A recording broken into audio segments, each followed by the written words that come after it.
विज्ञान कक्षा 10 चैप्टर 2 अम्ल क्षार एवं लवण। तो पहला टॉपिक है अम्ल एवं क्षार। तो अम्ल किसे बोलते हैं, क्षार किसे बोलते हैं। तो अम्लों का स्वाद खट्टा होता है और ये नीले लिटमस पत्र को लाल कर देते हैं। ठीक है, तो एक चीज याद रख लो कि जो अम्ल होते हैं वो लाल कर देते हैं, कलर है ना। तो लाल कर देंगे तो किसको लाल करेंगे, ऑब्वियस बात है नीले को लाल करेंगे। और दूसरा क्या है, क्षार कैसे होते हैं, कड़वे होते हैं। क्षारकों का स्वाद कड़वा होता है, यह लाल लिटमस पत्र को नीला कर देते हैं। अब लिटमस क्या होता है, लिटमस एक प्राकृतिक सूचक होता है। इसी प्रकार हल्दी भी एक क्या है, ऐसा ही सूचक है, प्राकृतिक सूचक है ना, प्रकृति द्वारा प्राप्त होता है। अब बोला है अम्ल एवं क्षार की जांच के लिए आप संश्लेषित सूचक जैसे मेथिल ऑरेंज और फिनोल्फिन भी प्रयोग कर सकते हैं, बोल रहे हैं। ठीक है, मेथिल ऑरेंज और फिनोल्फिन है ना। एग्जाम में क्वेश्चन आता है कि किन्हीं दो संश्लेषित सूचकों के नाम लिखिए, तो क्या लिखोगे, मेथिल ऑरेंज और फिनोल्फिन है ना। लिख देता हूं यहां पर, देखो मेथिल ऑरेंज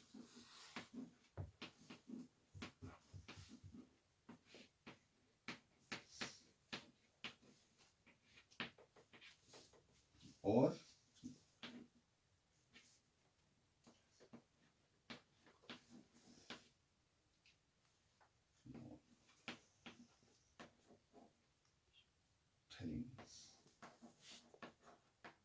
इंपोर्टेंट है, एक नंबर क्वेश्चन में पूछ सकता है अक्सर, है ना। अब क्या है, अब लिटमस विलयन जो है वो बैंगनी रंग का रंजक होता है। कहां से मिलता है ये थैलोफाइटा समूह के लीचियन पौधे से निकलता है। कौन, लिटमस विलयन जो बैंगनी रंग का रहता है वो कैसे, कहां से निकलता है, थैलोफाइटा समूह के लीचियन पौधे से। प्राय से सूचक की तरह उपयोग करते हैं। लिटमस विलयन जब न तो अम्लीय हो न ही क्षारीय हो तब कैसा लिखता है, बैंगनी। क्यों लिखिएगा बैंगनी, क्योंकि इसका कलर ही बैंगनी होता है। मैंने बोला ना लिटमस विलयन बैंगनी रंग का रंजक है, तो जब न अम्लीय होगा न क्षारीय होगा तो उसे क्या बोलेंगे, उदासीन बोलेंगे। उदासीन के लिए लिटमस पत्र का रंग बैंगनी रहेगा, याद रखिएगा। बहुत सारे प्राकृतिक पदार्थ जैसे लाल पत्ता गोभी, हल्दी, हाइड्रेजिया, पेटूनिया एवं जेरानियम जैसे कई फूलों की रंगीन पंखुड़ियां किसी विलयन में अम्ल तत्व एवं क्षार की उपस्थिति को सूचित करते हैं। इन्हें अम्ल क्षार सूचक या कभी कभी केवल सूचक भी कहते हैं ना। अम्ल क्षार सूचक या सूचक बोलेंगे। अब एक छोटा सा टॉपिक है, गंधीय सूचक पूछ लिया जाता है कई बार। ठीक है, तो क्या किसे बोलते हैं, कुछ ऐसे पदार्थ होते हैं जिनकी गंध अम्लीय या क्षारीय माध्यम में भिन्न हो जाती है। ठीक है, उन्हें क्या बोलेंगे, गंधीय सूचक, जिनकी अम्ल वो क्षार में गंध बदल जाती है, बोल रहे हैं। अब नेक्स्ट टॉपिक है उदासीनीकरण अभिक्रिया। ठीक है, तो उदासीनीकरण अभिक्रिया पूछा जाता है। ठीक है, अम्ल एवं क्षार की अभिक्रिया के परिणाम स्वरूप लवण एवं जल बनता है। क्या बोल रहे हैं, अम्ल प्लस क्षार, अम्ल और क्षार की अभिक्रिया के बाद क्या बन रहा है, लवण और जल।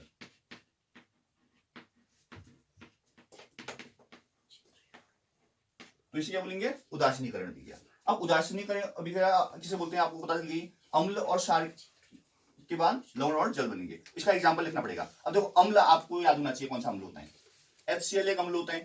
ठीक है, तो अम्ल की जगह HCl लिख दोगे। एग्जांपल तो वैसे देना पड़ेगा ना, ये तो फॉर्मूला हो गया। अम्ल क्षार NaOH बोल दो।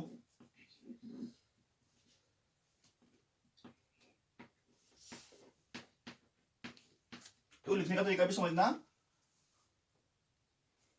वही देखो जैसे कि ये हाइड्रोजन है तो कैपिटल बनेगा, क्लोरीन में पहला C कैपिटल बनेगा, दूसरा स्मॉल बनेगा। ठीक है, जैसे सोडियम में भी पहला कैपिटल दूसरा स्मॉल, और OH क्या है, ऑक्सीजन और हाइड्रोजन है, दोनों कैपिटल बनेंगे। बच्चे छोटा छोटा कर देते हैं, दिक्कत हो जाती है। तो यहाँ पर देखो क्या होता है, ये प्लस होता है, ये माइनस होता है, Na प्लस होता है, ये माइनस होता है। तो इसका प्लस वाला इसके माइनस वाले से जुड़ेगा, तो इसका माइनस वाला इसके प्लस वाले से जुड़ेगा। हमने अभिक्रिया पढ़ी थी, द्विस्थापन अभिक्रिया तो है नहीं, बताओ। तो OH से जुड़ेगा तो H2O बनेगा, और यहाँ Cl Na से जुड़ेगा तो NaCl बनेगा। तो NaCl एक लवण है, आप जानते हो। दुकान में NaCl मत बोल देना, NaCl दे दो मत बोलना। ये लवण हो गया, और जल देखो OH प्लस H H2O हो जाएगा। अम्ल प्लस क्षार, लवण प्लस जल, समझ आ गया होगा। तो ये है उदासीनीकरण अभिक्रिया का, नोट कर लेना इसे, इस रिएक्शन को। केमिस्ट्री में रिएक्शन बहुत इंपॉर्टेंट है, बिना रिएक्शन के नंबर नहीं मिलते हैं। उदासीनीकरण अभिक्रिया को समीकरण सहित स्पष्ट कीजिए बोलेगा। समीकरण लिखोगे, बस यही लिख दोगे कि अम्ल एवं क्षार की अभिक्रिया के परिणाम स्वरूप लवण और जल बनता है, तो आधा नंबर मिलेगा, पूरा नंबर नहीं मिलेगा। तो रिएक्शन बहुत इंपॉर्टेंट है, केमिस्ट्री में रिएक्शन लिखना जरूरी होता है।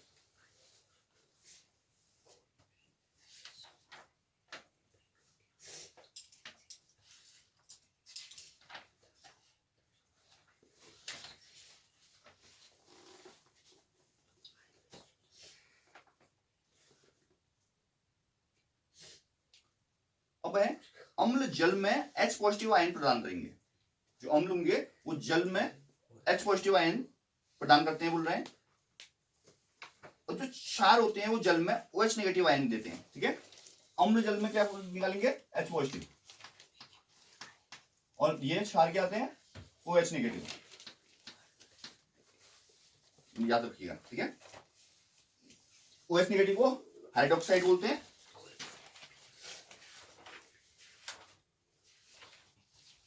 बोला है सभी क्षारक जल में घुलनशील नहीं होते, सभी क्षार जो होते हैं वो जल में घुलते नहीं है, बता रहे हैं। जल में घुलनशील क्षारक को क्षार बोलते हैं बोल रहे हैं। इनका स्पर्श साबुन की तरह स्वाद कड़वा होता है। साबुन को जैसे टच करते हो आप, वैसे ही इनको भी टच करने का फील होता है, और इनका स्वाद कैसा होगा, कड़वा।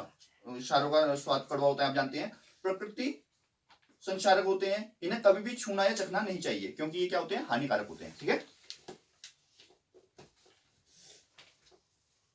अब जल में अम्ल या क्षारक के घुलने की प्रक्रिया अत्यंत ऊष्माक्षेपी है बोल रहा है। जल में जब अम्ल या क्षार घुलेगा तो क्या होगा, ऊष्माक्षेपी, ऊष्मा उत्पन्न होगी, मतलब ऊष्माक्षेपी कल देखा था हमने। जल में सांद्र नाइट्रिक अम्ल या सल्फ्यूरिक अम्ल को मिलाते समय अत्यंत सावधानी रखनी चाहिए। तो ये क्वेश्चन भी पूछा जाता है। ठीक है, अम्ल को सदैव धीरे धीरे तथा जल को लगातार हिलाते हुए जल में मिलाना चाहिए। सांद्र अम्ल में जल मिलाने पर उत्पन्न ऊष्मा के कारण मिश्रित आस्फलित होकर बाहर निकलता है बोल रहा है। आप जल भी सकते हैं इससे। देखो इसमें एक चीज इंपोर्टेंट लाइन है, मैं तुमको समझा देता हूं। देखो क्वेश्चन में ये आता है कि जो अम्ल या क्षार को ना जल में मिलाते समय हमेशा हम जल में अम्ल या क्षार धीरे धीरे मिलाते हैं, ना कि हम अम्ल या क्षार में जल मिला रहे हैं। ये नहीं करते हम पानी का बीकर लेते हैं, उसके ऊपर हल्का हल्का थोड़ा थोड़ा करके मतलब अम्ल या क्षार डालते हैं और हिलाते रहते हैं बीकर को। समझ में आया? ये नहीं कि मतलब अम्ल या क्षार का पात्र है उसमें पानी धीरे धीरे डाल रहे हैं, तो ऐसा नहीं करते। क्यों नहीं करते? इसके पीछे रीजन यही है कि अगर तुम अम्ल या क्षार के बीकर के अंदर पानी डाल दोगे थोड़ा थोड़ा करके, तो सीधा सीधा वो जो अम्ल या क्षार है बहुत ही ज्यादा सांद्र होता है। ठीक है, वो एकदम बाहर निकलेगा, जैसे तुमने हाथ में पकड़ा है इस तरह हाथ जला देगा, पूरा एरिया जला देगा। समझ लो, एकदम रिएक्शन होगी ना वो। तो अगर पानी है और थोड़ा थोड़ा करके डाल रहे हो तुम, बूंद बूंद करके या हल्का हल्का करके हाथ डाल रहे हो और हिलाते रह रहे हो, तो रिएक्शन मतलब धीरे धीरे होगी और आपको मतलब पता चलेगा ना, जब बाहर निकला है तो तुम रुक दोगे, वो ऑब्वियस बात है। समझ लो, तो ये एग्जाम में आता है, पूछता है कि हम अम्ल या क्षार में जल नहीं डालते हैं, परंतु जल के अंदर धीरे धीरे अम्ल या क्षार की मात्रा डालते हैं, ऐसा क्यों? तो आप बोलोगे कि अगर हम अम्ल या क्षार के अंदर पानी डाल देंगे तो बहुत ही ज्यादा मतलब स्पीड से क्या होगा, गति से क्या होगा, वहां से बाहर निकल जाएगा, मतलब जो अंदर अम्ल या क्षार है। समझ लो, और हमारे जो हाथ हैं वो जल सकते हैं उससे। समझ लो, बाहर आ जाएगा पूरा वो अम्ल या क्षार। तो क्या करते हैं, इससे बचने के लिए हम पानी के अंदर ही क्या करते हैं, पानी लेते हैं और उसमें धीरे धीरे करके अम्ल या क्षार मिलाते हैं और बीके को हिलाते रहते हैं। जैसे हमको लगे कि बाहर आ रहा है तो हम रोक देते हैं। समझ लो, ऐसा ये प्रोसेस रहती है। तो यही बोल रहे हैं यहाँ भी, देखो जल में अम्ल या क्षार के घुलने की प्रक्रिया अत्यंत ऊष्माक्षेपी है, ऊष्मा उत्पन्न हो रही है। देखो क्लियर है? जल में सांद्र नाइट्रिक अम्ल या सल्फ्यूरिक अम्ल को मिलाते समय अत्यंत सावधानी रखनी चाहिए। अम्ल को सदैव धीरे धीरे तथा जल को लगातार हिलाते हुए, अम्ल धीरे धीरे और जल को हिलाते रहना पड़ेगा। समझ लो, नहीं तुमने जल हिलाया नहीं और डालते रहे अम्ल या क्षार, तो एकदम मतलब बाहर निकल जाएगा, रिएक्शन एकदम होगी ना। सांद्र अम्ल में जल मिलाने पर हुई ऊष्मा के कारण मिश्रण आस्फलित होकर बाहर निकल जाता है और आप जल भी सकते हैं। साथ ही अत्यंत स्थायी ताप के कारण प्रयोग में उपयोग किया जा रहा कांच का पात्र भी टूट सकता है। जो बीकर बनाए जो इस कांच से, वो भी टूट सकता है ऐसे में। अब देखो आपने कई बार ऐसे लिखा होगा, देखो जो डिब्बे होते हैं ना उसके बाहर मतलब देखो इस टाइप के संकेत बने होते हैं। इसका संकेत क्या है? देखो उसने ऊपर से अम्ल या क्षार डाला और नीचे हाथ है उसका, और हाथ में देखो थोड़ा थोड़ा को, समझ लो। तो इसका मतलब ये है कि ये बहुत ही ज्यादा सांद्र है, इसको आप हाथ से मत छूना, आपका हाथ जल सकता है, इसका मतलब ये है। ठीक है, तो ये संकेत क्या दर्शाते हैं कि इसको आपको ऐसे सुना, ये बड़ी हानिकारक है अपने शरीर के लिए। ठीक है, जल में अम्ल या क्षार मिलाने पर आयन की सांद्रता में प्रति इकाई आयतन में कमी हो जाती है। इसी प्रक्रिया को तनुकरण कहते हैं। ठीक है, तनुकरण मतलब तनु मतलब क्या होता है, आप हल्का कर रहे हो उसको, पतला कर रहे हो उसको, है ना, तो क्या करोगे उसमें क्या करोगे, पानी डालते रहोगे, समझ लो, उसके अंदर क्या करोगे, पानी डालते रहोगे। उस तनुकरण उसे तो बोलते हैं जो हल्का करोगे। तनु करना एक सांद्र होता है, एक होता है तनु। तनु मतलब हल्का कर रहे हो उसको, हल्का कैसे करोगे, पानी मिला के उसमें। अब आता है अगला टॉपिक, पीएच स्केल। ठीक है, बहुत इंपोर्टेंट टॉपिक है। तो समझिए, सार्वत्रिक सूचक किसी विलयन से हाइड्रोजन आयन की विभिन्न सांद्रता को विभिन्न रंगों में प्रदर्शित करते हैं। किसी विलयन में उपस्थित हाइड्रोजन आयन की सांद्रता ज्ञात करने के लिए एक स्केल विकसित किया गया है। ठीक है, याद रखना, पीएच स्केल में हाइड्रोजन आयन की सांद्रता होगी। एक पीओएच भी होता है। ठीक है, हालांकि हमारे कोर्स में नहीं है, पर कई बार मतलब एग्जाम में पूछा गया है पीओएच क्या होता है, पूछता है। तो पीओएच क्या होता है, उसमें ओएच नेगेटिव आयन की सांद्रता ज्ञात करते हैं। देखो, आपको पता है कोई दो चीजें होती है, अम्ल में एच पॉजिटिव आयन की और क्षार में ओएच नेगेटिव। वो जो ओएच पीओएच होगा वो ओएच नेगेटिव बताएगा, तो उसमें जितना कम होगा वो मतलब उल्टा हो जाएगा, मतलब कहने का मतलब जैसे अम्ल से क्षार में जाता है वो क्षार से अम्ल में जाता है ओएच नेगेटिव। क्लियर है, ऐसा है। तो किसी विलयन में उपस्थित हाइड्रोजन आयन की सांद्रता ज्ञात करने के लिए एक स्केल विकसित किया गया, जिसको बोलेंगे पीएच स्केल बोलेंगे। इस पीएच में पी सूचक है, जिसका मतलब होता है उषांश, जो कि एक जर्मन वर्ड है। हालांकि इतना मतलब लिखने की जरूरत नहीं है आपको, तो आप जानते हो पीएच स्केल होता है, एक स्केल टाइप है। जैसे स्केल होता है, कोई स्केल होगा, तो यहाँ मान लेते हैं 0 से स्टार्ट हो रहा है, यहाँ पर बीच में मान लेते हैं 7 है, 14 है। ठीक है, तो 0 से जो 7 के बीच में वो अम्लीय होगा, अम्लीय। जो 7 वाला होता है उदासीन, 7 वाला होता है उदासीन। और जो अपना 7 से 14 के बीच में होगा वो होगा क्षारीय, क्षारीय। तो ये हो गया, अम्लीय होगा 0 से 7 के बीच में, उदासीन होगा 7, और क्षारीय क्या होगा 7 से 14 के बीच में। 7 वाला हमेशा याद रखना उदासीन होगा, ये आप लोग आप जानते हो। अब क्या है, तो हाइड्रोनियम आयन की सांद्रता जितनी अधिक होती है पीएच उतना ही कम होता है। ठीक है, देखो एच की सांद्रता बता रहे हैं, जितना अधिक होगा उतना अम्लीय होगा।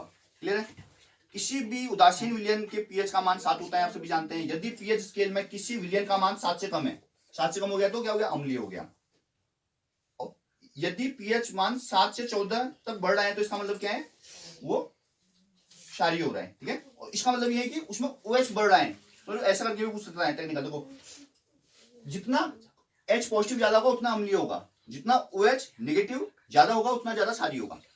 क्लियर है, तो आप इसको अलग टाइप से आजकल क्या पूछ रहे हैं, किसी मतलब ऐसा पूछ रहे हैं पीएच मान अगर 2 है तो उसमें वो कैसा होगा, कैसा क्षारीय होगा, प्रबल क्षारीय होगा, दुर्बल क्षारीय होगा। तो आप बोलोगे, तो आप बोलोगे वो तो अम्लीय है, क्षारीय तो है नहीं, तो दुर्बल क्षारीय बोलोगे उसको, पर बहुत कम क्षारीय है, समझ लो। और अगर पीएच इसके लिए यहाँ पर बोल दिया उसने 12 है, तो कैसा अम्लीय है वो, प्रबल अम्लीय है, दुर्बल अम्लीय है, तो दुर्बल अम्लीय बोलोगे इसको।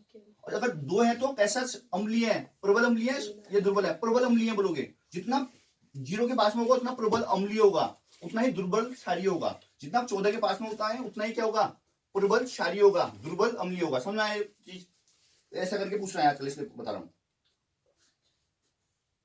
ठीक है, अब कुछ पीएच स्केल में आपको पता होना चाहिए किन किन पदार्थों के पीएच मान कितने होते हैं। जैसे जठर रस है तो 1.2 के राउंड होता है इसका। ठीक है, और नींबू का रस का 2.2 होता है, नींबू खट्टा होता है देखो। अब शुद्ध जल का पीएच मान 7 होता है। ठीक है, एक उदासीन पदार्थ का नाम लिखिए बोलेगा तो क्या लिखोगे, शुद्ध जल लिखोगे, जिसका पीएच मान क्या होता है, 7 होता है। अब रक्त जो होता है हमारे शरीर में वो 7.4 के राउंड होता है। ठीक है, 7.4 होता है हमारे रक्त का।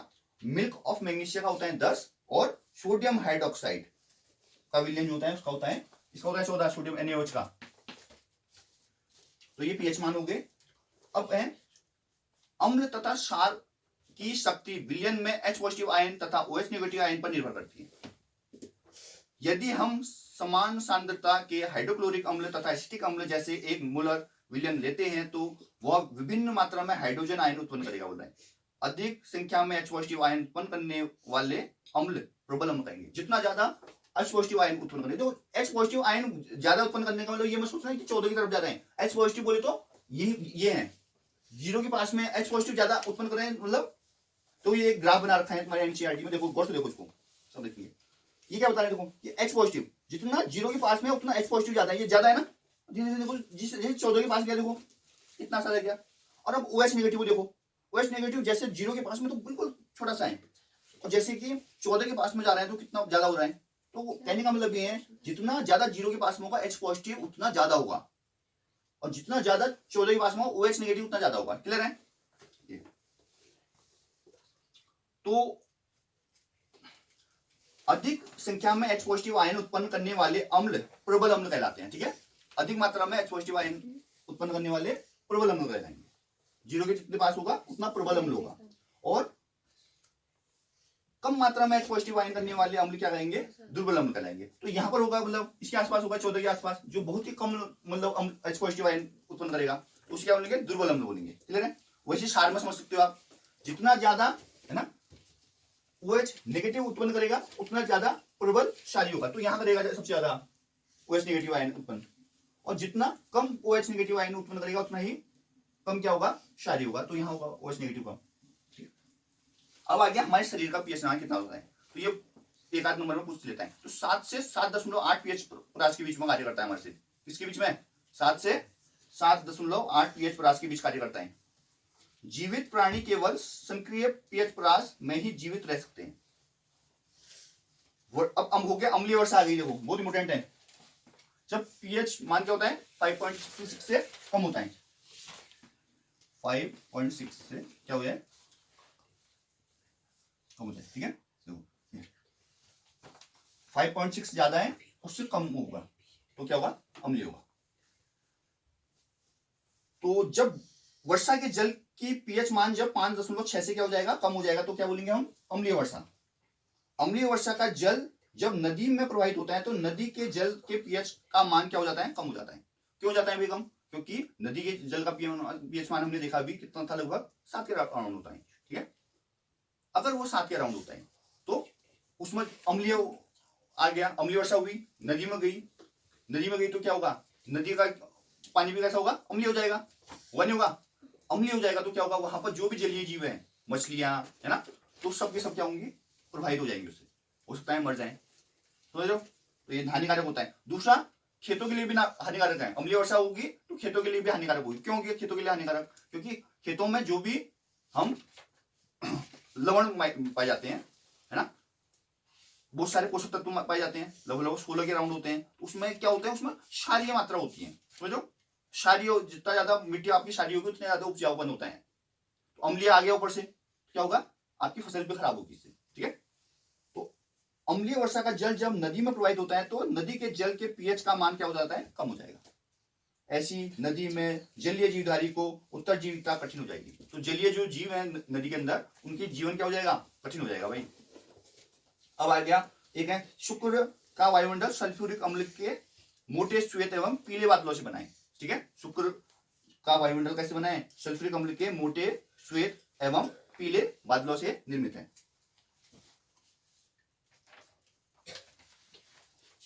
अब आ गया हमारे पाचन तंत्र का पीएच। ठीक है, तो हमारा जो उदर है ना, वो क्या हाइड्रोक्लोरिक अम्ल उत्पन्न करता है। ठीक है, आप देखते होंगे क्या कहते हैं, आपके पेट में ना कभी कभी जलन महसूस होती है, समझो, खासतौर से तब जलन महसूस होगी जब आपने बहुत ज्यादा खा लिया हो, बहुत ज्यादा खा लेते हो, मतलब है ना, इतना खा लिया है कि हद से ज्यादा, गले तक, और उस दिन क्या होगा, तुम्हारे पच नहीं जाए आपका खाना, तो क्या होगा, हमारा उधर क्या करेगा, हाइड्रोक्लोरिक अम्ल उत्पन्न करेगा, तो हमारे पेट क्या होगा, भरा भरा जैसा फील होता है। और कई बार ऐसा भी होता है कि पेट में जलन जैसी महसूस होगी आपको। ठीक है, तो उसके लिए क्या करते हैं अपन, क्षारीय मतलब चीजें खाते हैं, जैसे कि आप मतलब नॉर्मली वही हाजमोला, चापट या कोई चूर्ण खा लेते हो, समझ लो, तो वो चीजें वो क्या है, क्षारीय है वो। अब बोला हमारा उदर हाइड्रोक्लोरिक अम्ल उत्पन्न करता है, यह उदर को हानि पहुंचाए बिना भोजन के पाचन में सहायक होता है। हानि नहीं पहुंचाता है पर भोजन के पचने में सहायक होता है। जितना कम भोजन पचेगा उतना ज्यादा मतलब HCl रिलीज होता है, ठीक है, निकलता है। अपच की स्थिति में उदर अत्यंत मात्रा में अम्ल उत्पन्न करेगा। अपच होगा जब पचेगा नहीं खाना तब, जिसके कारण उदर में दर्द एवं जलन महसूस होगी, क्योंकि भाई अम्ल है वो, है ना, इफेक्ट तो डालेगा ही। इस दर्द से मुक्त होने के लिए एंटासिड जैसे क्षारकों का उपयोग करते हैं। ठीक है, एंटासिड क्षार का यूज करो बोलते हैं। एंटासिड अम्ल की अधिक की मात्रा को उदासीन कर देता है। देखो हमारे उधर में क्या HCl निकला, ठीक है, HCl निकल रहा है, और अब HCl है, हमने पढ़ा है क्या उदासीनीकरण अभिक्रिया में देखा था अम्ल प्लस क्षार बराबर लवण प्लस जल। ठीक है, अगर न्यूट्रल करना है तुमने तो क्या करोगे, अम्ल के साथ में क्षार का यूज कर लोगे, अम्ल पेट में निकल ही रहा है आपके, और अगर क्षार एंटासिड जैसे क्षारकों का यूज करोगे तो क्या होगा, उदासीन हो जाएगा, तो हमको क्या होगी, राहत मिलेगी, मिलेगी नहीं मिलेगी बताओ। तो एंटासिड अम्ल की अधिक की मात्रा को उदासीन कर देता है, तो जो अम्ल निकल रहा है HCl पेट के अंदर से वो क्या करेगा, उदासीन कर देगा, न्यूट्रल कर देगा उसको। इसके लिए मैग्नीशियम हाइड्रोक्साइड जिसको मिल्क ऑफ मैग्नीशिया भी बोलते हैं जैसे दुर्बल क्षारकों का भी उपयोग करते हैं अपन, है ना। अब इंपोर्टेंट आ गया दंत क्षय, ये भी पेपर में आता है। दंत क्षय मतलब दांतों में मतलब आपके क्षय हो रहे हैं, या दांतों में मतलब वो कीड़ा वगैरह लग रहा है, ऐसा बोल सकते हो आप। जैसे मोह के पीएच का मान 5.5 से कम होता है, इसमें 5.5 होता है, इसमें 5.6 था, इसमें 5.5 से क्या हो जाएगा, कम हो जाएगा, तो क्या होगा, दंत 5 से कम होने पर दांतों का क्षय प्रारंभ हो जाता है। दांतों का इनेमल ना, देखो सबसे कठोरतम भाग होता है शरीर का, दांतों का इनेमल याद रखना है ना, जिसे दंत वलग भी बोलते हैं। कैल्शियम हाइड्रोक्सी एपेटाइट बोलते हैं इसे, कैल्शियम फॉस्फेट या क्रिस्टलीय रूप से बना होता है। ठीक है, किससे बना होता है हमारे इनेमल दांत का, वो होता है कैल्शियम हाइड्रोक्सी एपेटाइट से बना होता है, जो कि शरीर का सबसे कठोरतम पदार्थ है। हमारे शरीर में जो सबसे कठोरतम है वही है। यह जल में नहीं घुलता है, कभी देखा तुमने पानी पिया और दांत गायब, मैंने पानी पिया दांत पेट में चले गए, ओहो पानी भी ना जीता है, तो जल में नहीं घुलता है मेरे। मुंह की पीएच का मान जब 5.5 से कम हो जाता है तो यह संचारित हो जाते हैं। मुंह में उपस्थित बैक्टीरिया भोजन के पश्चात मुंह में अवशिष्ट शर्करा एवं खाद्य पदार्थों का निम्नीकरण करके अम्ल उत्पन्न करते हैं। देखो मुंह में उपस्थित बैक्टीरिया, देखो मुंह में बैक्टीरिया होंगे हमारे, ठीक है, वो क्या करेंगे, हमने खाना खाया तो खाना खाते हैं ना, खाना खाने के बाद क्या हो जाते हैं, हमारे अवशेष भोजन के वो दांतों में कहीं कहीं रुक जाते हैं, अटक जाते हैं। ठीक है, तो क्या होते हैं, उसमें बैक्टीरिया जाते हैं, बैक्टीरिया जाएंगे वहां पर खाने के पास में, और क्या करेंगे, वो जो भी अवशेष है उनको शर्करा एवं खाद्य पदार्थों का निम्नीकरण कर देंगे, शर्करा या खाद्य पदार्थ जो भी है उनको करेंगे निम्नीकरण, है ना, और उत्पन्न करेंगे अम्ल, अम्ल उत्पन्न करेंगे, अम्ल रिलीज करेंगे। तो ऑब्वियसली बात है 5.5 से कम है तो क्या है, अम्लीय है, तभी तो दंत क्षय हो जाएगा। तो भोजन के बाद मुंह साफ करने से इससे बच सकते हो आप। मुंह के बाद क्या करना लेना चाहिए, मुंह साफ कर लेना चाहिए। आप ब्रश कर सकते हो, और ब्रश नहीं कर सकते हो तो एटलीस्ट कुल्ला तो करो बढ़िया करके, समझ लो, ब्रश करोगे ज्यादा अच्छा है, कुल्ला करने से निकलते नहीं क्योंकि अटक जाते हैं कोने कोने में।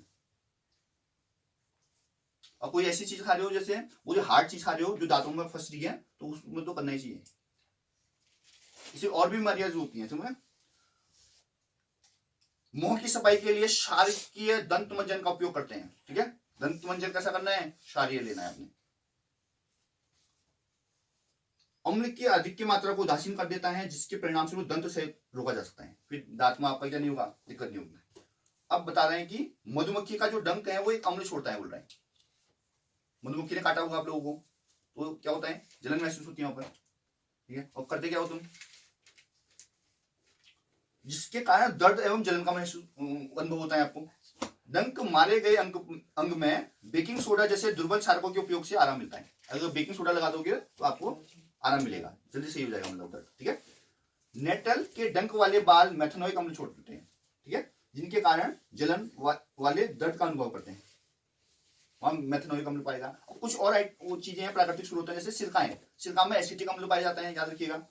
संतरे में सिट्रिक अम्ल पाया जाएगा। ठीक है, तो सिरका इंपोर्टेंट है, सिरका आपके आगे आगे चैप्टर में 4th चैप्टर में भी आएगा, तो सिरका में नोट कर लो, सिरका एसिटिक अम्ल पाया जाएगा। ठीक है,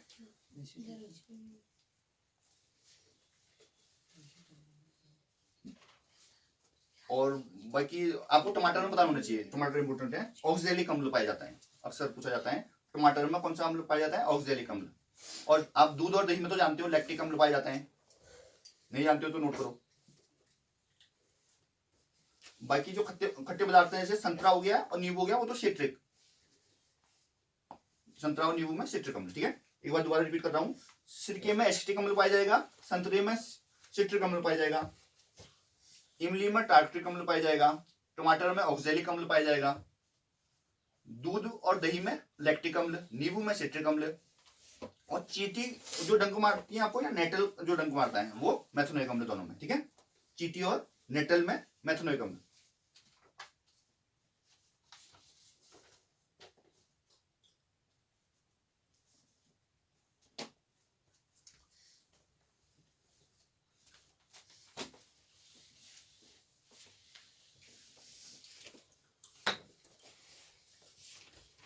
अब है अगला क्लोर क्षार प्रक्रिया।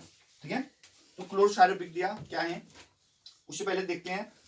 देखो इसमें जो आप करोगे NaCl का यूज, तो NaCl समझते हैं पहले, है ना। NaCl आप भी जानते हो, नमक बोलते हैं, साधारण नमक। ठीक है, साधारण नमक हमारे दैनिक जीवन में कई प्रकार से यूज में आता है। खाने में यूज आता है, मेनली आता है खाने के यूज में। Sodium hydroxide, baking soda, washing soda, व्यंजन चूर्ण आदि के लिए भी एक महत्वपूर्ण कच्चा पदार्थ है। कच्चा पदार्थ बोले तो रॉ मटेरियल है, इसी से मतलब आगे चल के ये चीजें बनेंगी। ठीक है, अब आ गया सोडियम, नहीं वो क्लोर क्षार प्रक्रिया। इसके अंदर क्या होता है, सोडियम हाइड्रोक्साइड बनता है। तो कैसे बनेगा ये, सोडियम क्लोराइड के जलीय विलयन से विद्युत प्रवाहित करने पर, सोडियम क्लोराइड है NaCl जानते हो आप,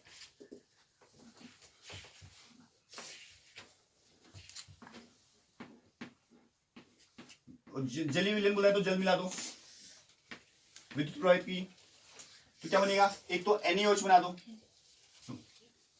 NaOH। ठीक है, एक NaOH बन गया।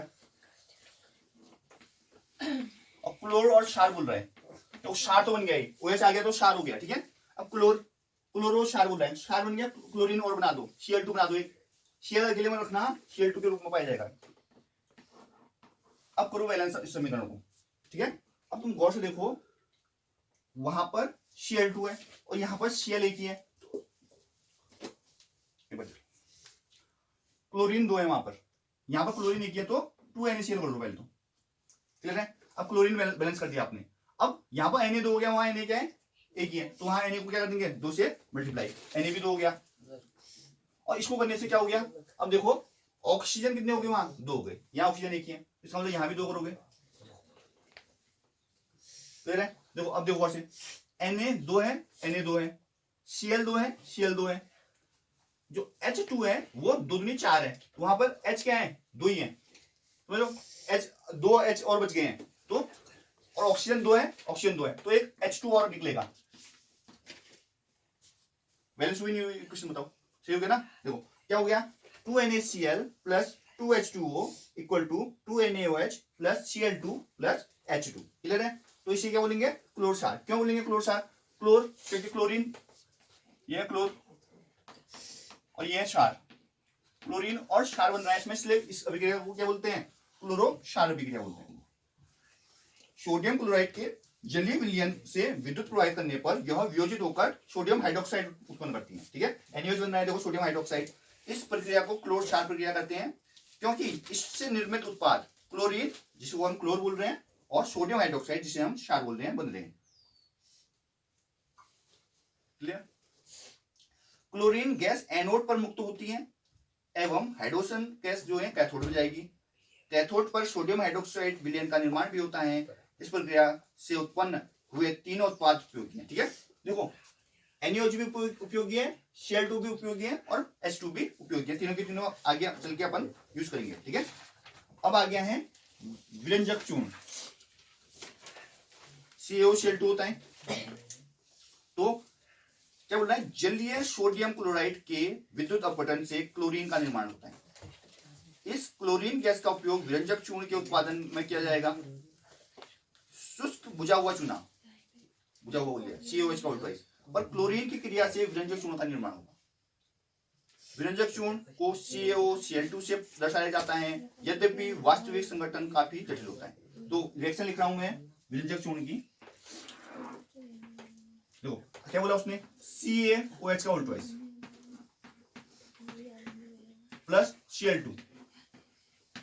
ठीक है, क्या बनेगा, विरंजक चूर्ण बनेगा, बोला CaOCl2 बनेगा, CaOCl2। रिएक्शन बहुत इंपॉर्टेंट है।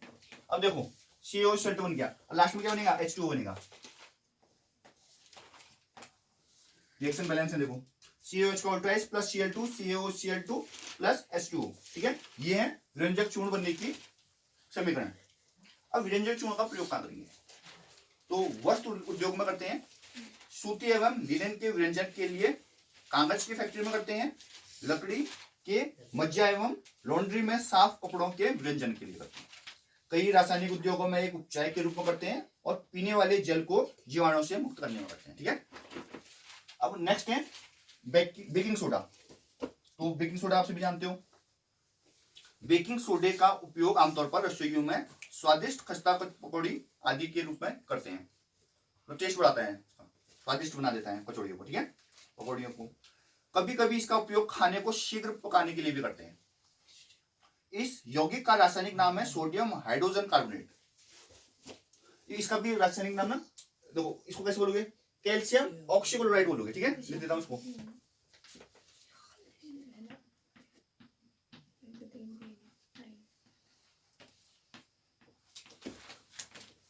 कैल्शियम ऑक्सीक्लोराइड लिख लेना इसको, क्यों,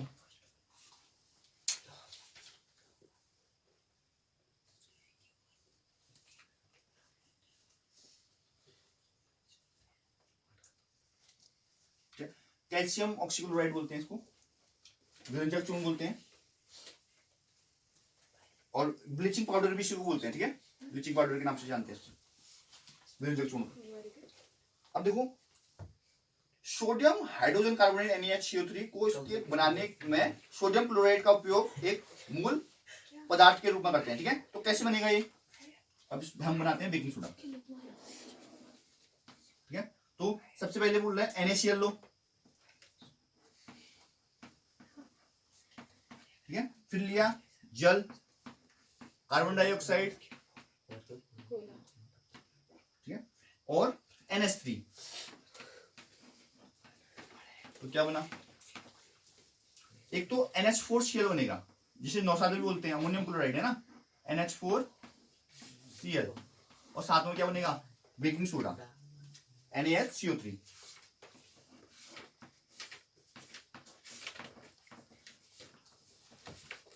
जो कैपिटल बनाया वो कैपिटल बनाना भैया ना, NaHCO3, इसे बोलते हैं सोडियम हाइड्रोजन कार्बोनेट।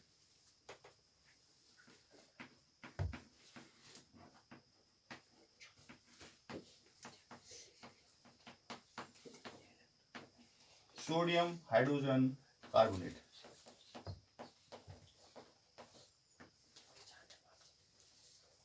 ये NH4Cl अमोनियम क्लोराइड है।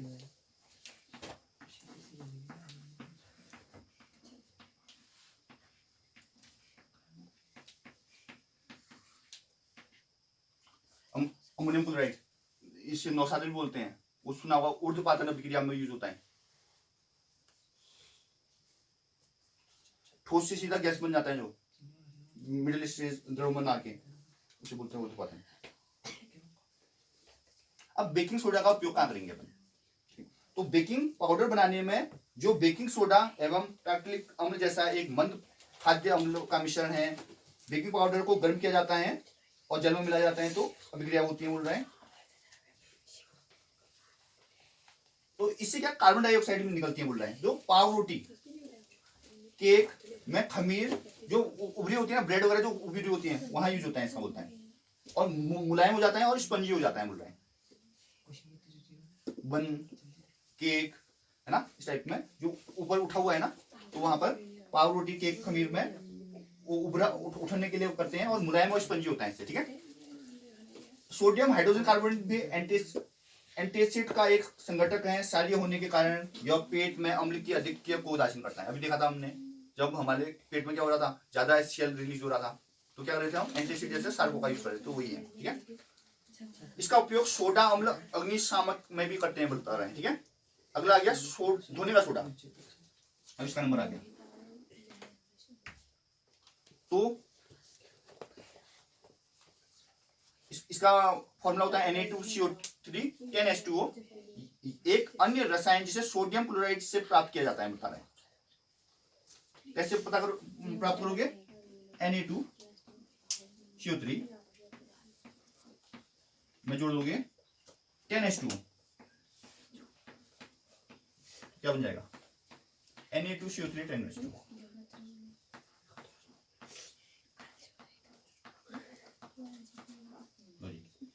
Na2CO3 प्लस 10H2O, तो Na2CO3 10H2O बनेगा।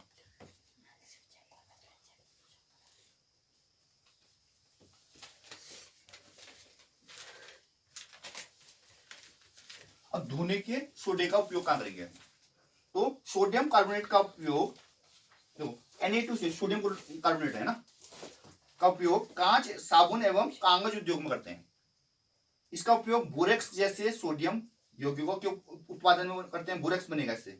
सोडियम कार्बोनेट का उपयोग घर में सफाई के लिए भी करते हैं। धोने का सोडा बोला है, धोने के काम आएगा।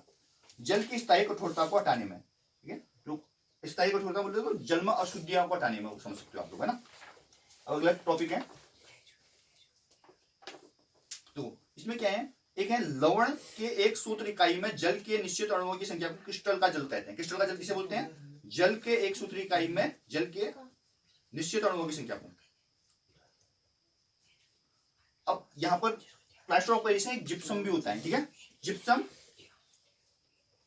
इसका सूत्र होता है CaSO4 2H2O, ठीक है। तो प्लास्टर ऑफ पेरिस की रिएक्शन में आएगा ये भी।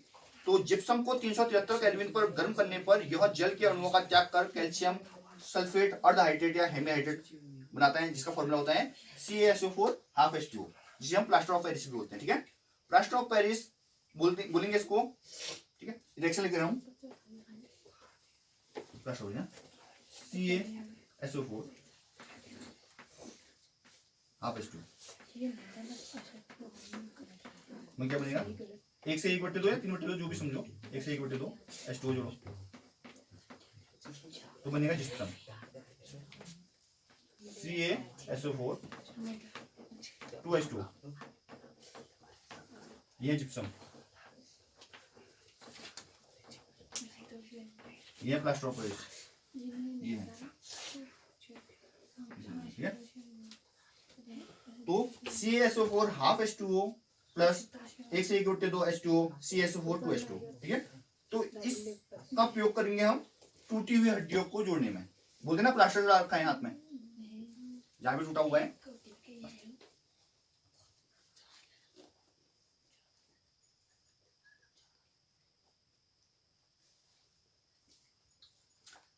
टूटी हुई हड्डियों को सही जगह पर स्थिर रखने के लिए करते हैं, ठीक है। वो क्या होगा, हिलेगी नहीं हड्डी, समझ लो।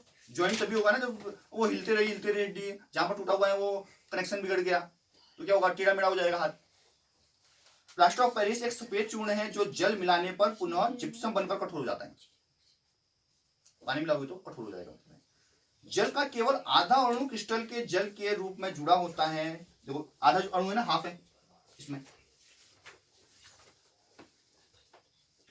प्लास्टर ऑफ पेरिस का उपयोग खिलौने बनाने, सजावट का सामान एवं सतह को चिकना बनाने के लिए करते हैं, ठीक है।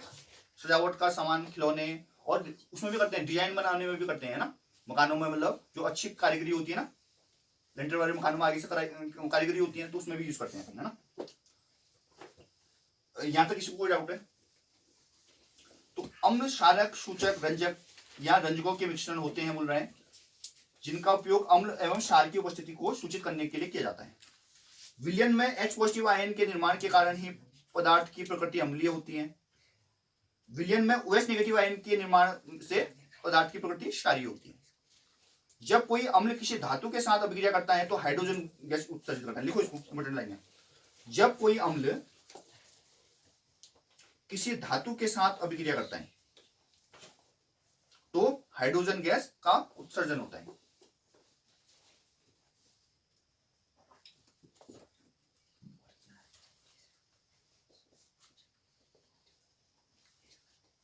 लिखिए, हाँ, तो हाइड्रोजन गैस मिलेगा। देखो इस टाइप का है ये अम्ल में बोल रहा है धातु, तो क्या बोल रहा है, हाइड्रोजन गैस निकलेगी। एक तो लवण बनेगा प्लस हाइड्रोजन गैस, ठीक है। ये बात बोल रहा है, ठीक है। लिखवा देता हूं दोबारा।